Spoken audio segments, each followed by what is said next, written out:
Assalamualaikum warahmatullahi wabarakatuh. Kembali lagi di Z2H Insight Channel. Bagaimana kabarnya Sobat Hero? Mudah-mudahan selalu dalam keadaan baik-baik saja. Terima kasih kepada seluruh pihak yang telah mendukung channel ini agar bisa terus eksis seperti sekarang. Terutama kepada para subscriber saya yang terus mendukung tentang channel pemula ini, yaitu sebuah channel kecil yang membahas tentang ilmu pengetahuan, sains, teknologi, sosial budaya, sejarah, dan juga pendidikan.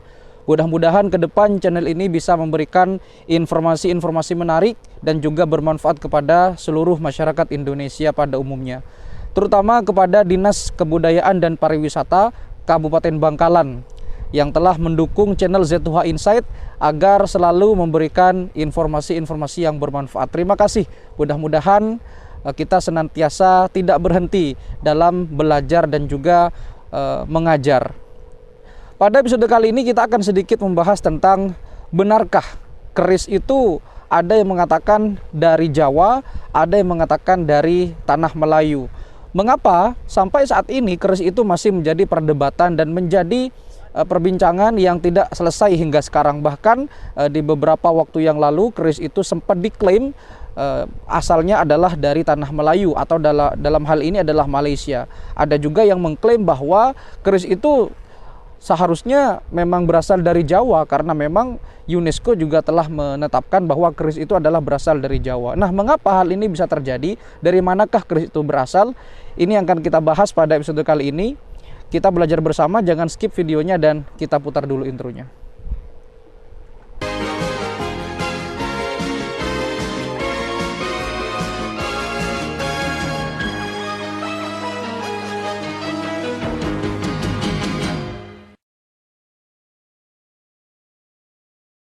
Tahukah Anda bahwa keris itu ternyata diambil dari sebuah istilah Jawa, yaitu melungker-melungker, isok ngiris.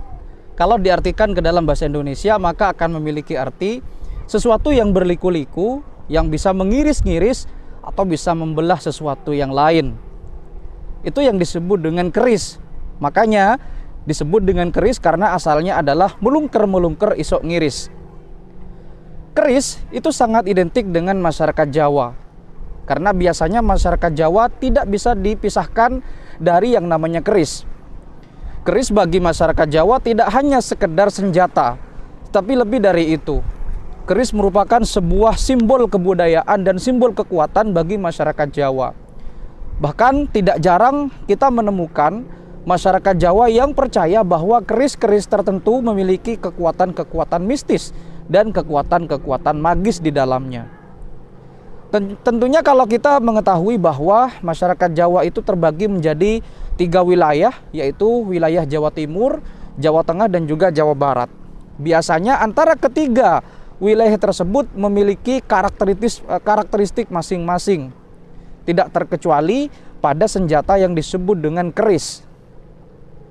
Keris pada hal ini masuk kepada sebuah senjata berjenis belati yang memiliki ukuran pendek, antara ukuran 12 cm hingga 16 cm. Tentunya kita mengetahui bahwa suku Jawa itu adalah sebuah suku yang sangat besar, yang sangat dominan di kepulauan atau di daerah Nusantara seperti sekarang ini. Banyak sekali kebudayaan Jawa ataupun unsur-unsur Jawa yang masih sangat kental yang kita temui di beberapa pulau yang ada di Indonesia atau kepulauan Nusantara. Lantas kembali kepada pertanyaan, dari mana asal muasal keris itu? Di mana dalam hal ini kita akan membahas tentang benarkah keris itu berasal dari tanah Melayu? Karena memang beberapa waktu yang lalu kita sempat mendengar kabar bahwa keris itu diklaim adalah berasal dari tanah Melayu. Entah ini benar atau tidak. Nah, ini yang akan kita bahas. Untuk membahas hal ini, mari kita berangkat kepada perspektif sejarah. Di mana dulu kita mengetahui bahwa di Indonesia itu memiliki kerajaan yang sangat besar, yaitu Kerajaan Majapahit. Sebelumnya ada Kerajaan Sriwijaya dan juga kerajaan-kerajaan yang lainnya yang sangat besar. Dan Kerajaan Majapahit itu puncak kejayaannya adalah ketika dipimpin oleh Prabu Hayam Wuruk dan juga Mahapatih Gajah Mada yang terkenal dengan Amukti Palapa atau Sumpah Palapa yang ingin menyatukan seluruh wilayah Nusantara. Bahkan ada yang mengatakan kekuasaan Majapahit itu meluas hingga ke daerah-daerah Semenanjung Malaya, kemudian Temasek. Temasek itu sekarang adalah Singapura, dan ada beberapa juga di negara-negara Gajah Putih atau negara-negara Thailand. Entah itu benar atau tidak.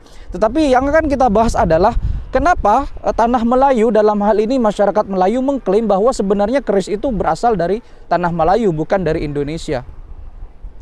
Oke, kita akan sedikit membedah tentang sejarahnya terlebih dahulu. Jadi dulu sekitar permulaan abad ke-16 atau akhir dari abad 15, itu ada seorang pembuat keris yang sangat terkenal, tidak disebutkan namanya, tetapi beliau itu dikenal dengan sebutan empu ya, empu. Empu itu kan adalah sebutan bagi mereka yang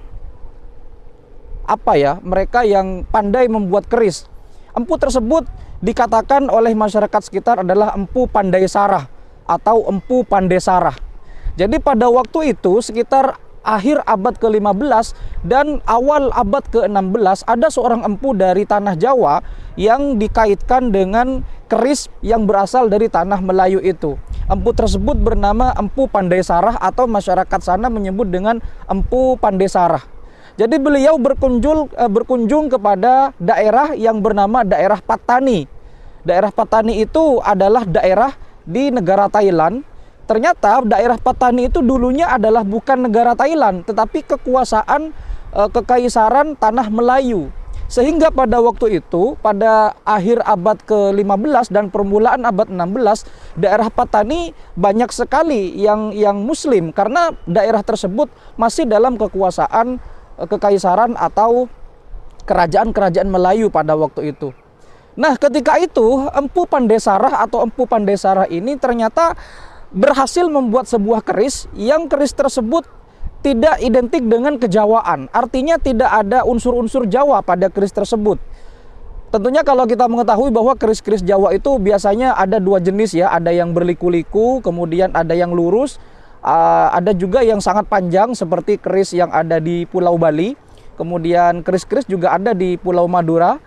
Jadi keris tersebut pada waktu itu dibuat oleh sang empu yang bernama Empu Pandesarah ini. Kerisnya itu tidak mirip dengan keris Jawa. Jadi kerisnya itu adalah sebuah bisa dikatakan varian baru pada hal ini. Jadi kerisnya tidak mirip keris Jawa, tetapi lebih kepada keris yang ada varian barunya. Jadi beliau itu suka bereksperimen. Jadi ceritanya adalah beliau itu tidak sengaja membuat sebuah keris yang tidak sama dengan keris yang ada di Jawa. Sehingga terdapat perbedaan antara keris yang ada di tanah Jawa dengan keris yang ada di daerah Patani, yang pada waktu itu masuk kepada daerah kekuasaan kekaisaran Melayu atau tanah Melayu. Nah, kemudian pada waktu itulah dari daerah Patani keris tersebut menyebar ke seluruh semenanjung tanah Melayu hingga ke Malaysia, kemudian hingga ke Brunei Darussalam dan daerah-daerah Melayu yang lain. Sehingga terciptalah sebuah nuansa bahwa keris itu memang berasal dari tanah Melayu, yang pada dasarnya keris itu dibuat di tanah Jawa oleh seorang empu yang bernama Empu Pandesarah atau Empu Pandesarah. Jadi seperti itulah kisah dan ceritanya mengapa keris itu diklaim adalah berasal dari tanah Melayu. Ya, kalau kita tarik kembali sebetulnya bukan tanah Melayu, berarti kan tanah Thailand atau negeri Gajah Putih. Jadi cerita-cerita semacam itu membuktikan bahwa sebetulnya budaya-budaya Indonesia pada masa lalu itu sangatlah beragam dan sangat banyak. Kalau kita uraikan dalam satu episode ini tidak akan cukup untuk membahasnya. Tetapi yang menjadi pertanyaan lagi adalah apakah hanya dari Jawa keris itu? Tentunya tidak. Kita mengetahui bahwa daerah Bali juga memiliki keris. Biasanya keris di daerah Bali itu kan sangat panjang ya, berbeda dengan keris yang ada di Pulau Jawa. Kemudian juga di Madura sendiri itu ada kota, ada sebuah kabupaten yang kabupaten tersebut identik dengan sebutan keris, yaitu Kota Keris. Tentunya ini adalah sebuah kabupaten yang ada di ujung timur Pulau Madura, yaitu Kabupaten Sumeneb. Ini yang lucu adalah Madura itu kan terkenal dengan senjata tradisionalnya dengan celurit ya, tetapi di masyarakat Sumeneb itu ada kota yang disebut dengan kota keris, karena memang banyak sekali empu-empu yang bisa membuat keris di sana, dan kualitasnya juga tidak kalah dengan keris-keris yang ada di Jawa. Nah, itu mungkin ada dulu, karena memang Madura itu kan dulu masuk wilayah kerajaan Majapahit ya, kemudian juga Bali juga termasuk. Barangkali ada peran dari Empu Pandesarah juga di situ, karena memang Empu Pandesarah itu tidak hanya berkelana di daerah-daerah Semenanjung Malaya saja, tetapi beliau itu berkelana ke hampir seluruh daerah-daerah yang ada di Nusantara ini. Bisa jadi di daerah Madura yang kerisnya juga berbeda, bisa jadi ada campur tangan beliau, atau juga di daerah Bali itu bisa saja Empu Pandesarah dulu pernah membuat keris yang memang berukuran sangat panjang dari kebanyakan keris-keris yang ada di Pulau Jawa. Nah, lalu kemudian Empu Pandesarah ini terus membuat keris, kemudian terus bereksperimen, dan hingga saat ini masyarakat Malaysia atau masyarakat Tanah Melayu itu masih percaya dengan bahwa keris itu sebetulnya berasal dari tanah mereka. Ya karena asal muasalnya adalah keris yang dibuat oleh Empu Pandesarah itu. Sehingga keris-keris di Malaysia itu, keris-keris di tanah Melayu itu tidak kalah banyak ragamnya dengan keris-keris yang ada di Indonesia. Jadi keris yang paling terkenal di sana adalah keris dengan sebutan yang di Pertuan Agung, yaitu keris yang dimiliki oleh raja-raja tanah Melayu yang disebut dengan yang di Pertuan Agung. Tentunya kalau kita membahas tanah Melayu tidak identik dengan satu negara ya, karena tanah Melayu itu banyak ya, ada Malaysia, ada juga Brunei Darussalam, Singapura juga sebetulnya Melayu. Kalau kita ketahui lagu kebangsaan Singapura kan Majulah Singapura.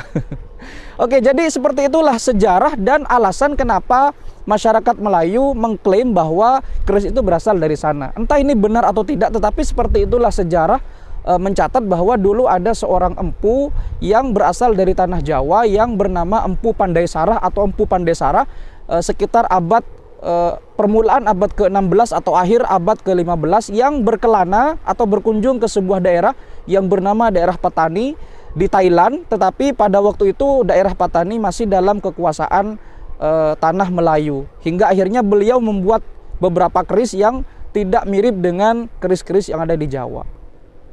Mudah-mudahan keterangan ini bisa membuat kita lebih menghargai lagi kebudayaan-kebudayaan atau senjata-senjata asli yang ada di tanah kita tercinta, yaitu tanah Nusantara. Karena memang banyak sekali pemuda-pemuda saat ini yang enggan untuk merawat dan membanggakan tradisi dan kebudayaan mereka. Mereka lebih enggan, lebih cenderung kepada budaya-budaya di luar Nusantara.